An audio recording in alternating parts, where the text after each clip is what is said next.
Des poteaux haute tension ou des éoliennes? D'un point de vue esthétique, c'est une histoire de goût. Nous sommes ici sur l'un des territoires où l'éolien a réussi une percée spectaculaire. Sur le canton de Fruges, dans le Nord-Pas-de-Calais. 70 éoliennes transforment l'énergie du vent. L'ensemble de ces éoliennes peut produire assez d'électricité pour les besoins de 150 000 foyers. À Fruges, il y a, je dirais, tous les paramètres techniques sont au rendez-vous. Il y a à la fois du vent, puisqu'on est à environ 40 km de la côte. Il y a à la fois des espaces. On est dans un territoire rural avec beaucoup d'espaces agricoles favorables. Et enfin, il y avait des capacités pour raccorder les éoliennes au réseau électrique. Ça, c'est pour la partie technique. Ensuite, pour développer un tel projet, il y a l'aspect politique. Le canton compte 25 communes et il faut mettre tout le monde d'accord. Jean-Jacques Ilmoine, maire de Fruges, est le porteur de ce projet. Un projet éolien n'a de sens que si les élus expliquent à la population quelles seront les conséquences du projet qu'on va mettre en place pendant 8 ans ou 10 ans. Ça, je crois que c'est difficile à faire passer, il faut beaucoup de pédagogie, il faut du temps, mais on ne peut y arriver, je n'ai pu y arriver que parce que j'avais derrière moi les 25 maires des 25 communes et les 25 conseils municipaux unanimes. Convaincre la population. Les éoliennes tournent depuis 2007, alors qu'en pensent les habitants? Maintenant, on a l'aspect positif parce que c'est vrai qu'au niveau de la commune, il y a pas mal de retombées financières. On a une maison médicale, donc c'est vrai que c'est positif pour la commune et puis ça ne détruit pas le paysage. Pour la migration des oiseaux, avec le bruit, qu'il n'y ait plus tant de gibier tout autour, quoi. Et voilà, quoi. Et non, toujours autant de lièvres, les perdreaux, ça ne change rien pour le gibier. On n'a pas non plus de négociation de prix à cause des éoliennes. Donc les personnes qui viennent dans la région savent bien qu'il y a quand même pas mal d'éoliennes. Et c'est pas ce qui rebute à l'achat, on va dire. Globalement, la population semble avoir accepté, intégré ces machines génératrices d'électricité. Et pour cause, elles bénéficient en retour de larges retombées financières. Les éoliennes, comme toute entreprise, est imposée. Il y a toute une série de taxes. Et ces taxes-là sont reversées à tous les échelons au niveau territorial, donc aussi bien la région, le département, les communautés de communes, ainsi que les communes. Donc la production de l'électricité est imposée en quelque sorte et permet des retombées au niveau des collectivités territoriales. Avant la mise en service des machines, les recettes de la communauté de communes du canton de Fruges s'élevaient à 1 600 000 €. Aujourd'hui, elle monte à 4 300 000 €.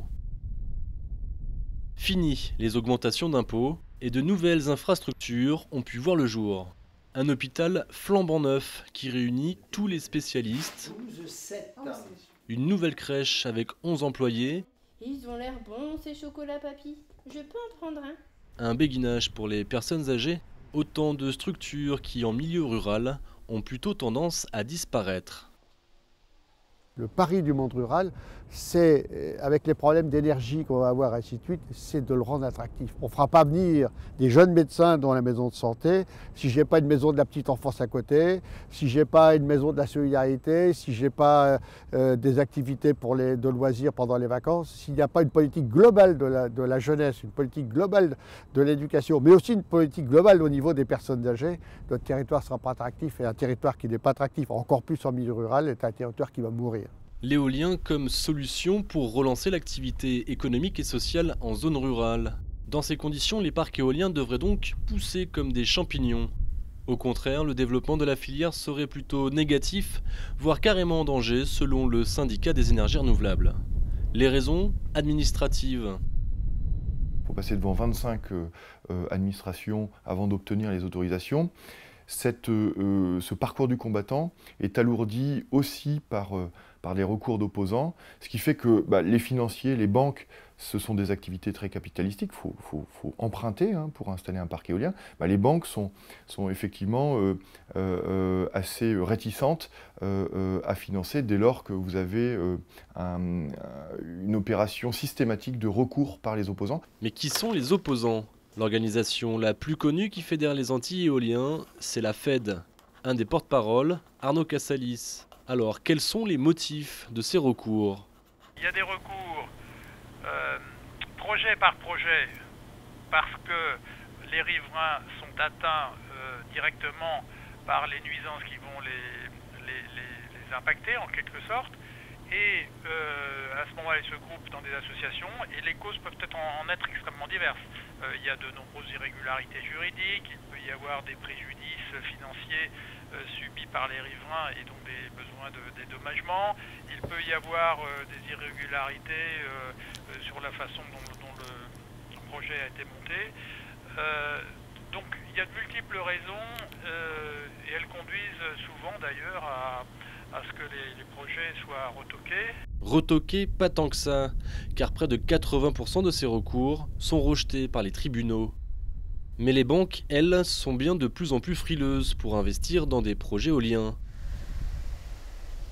Exemple sur la communauté de communes du Méné, en Bretagne. Sur ces terrains, un ensemble d'éoliennes devrait sortir de terre, un projet coopératif où les habitants sont eux-mêmes actionnaires. Avec des niveaux d'investissement qui démarrent à 500 ou 1000 euros.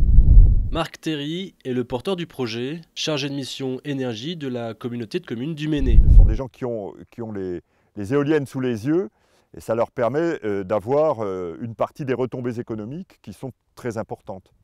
Alors c'est la règle, c'est quelque chose qui n'existe pas en France et qui est la règle partout ailleurs, notamment, enfin, au moins en Allemagne, en Danemark, etc. Mais pour l'instant, aucune trace d'éolienne en vue. Pourtant, après 8 ans de développement, les travaux auraient dû commencer depuis des mois. Les travaux n'ont pas commencé parce que tout est devenu affreusement compliqué.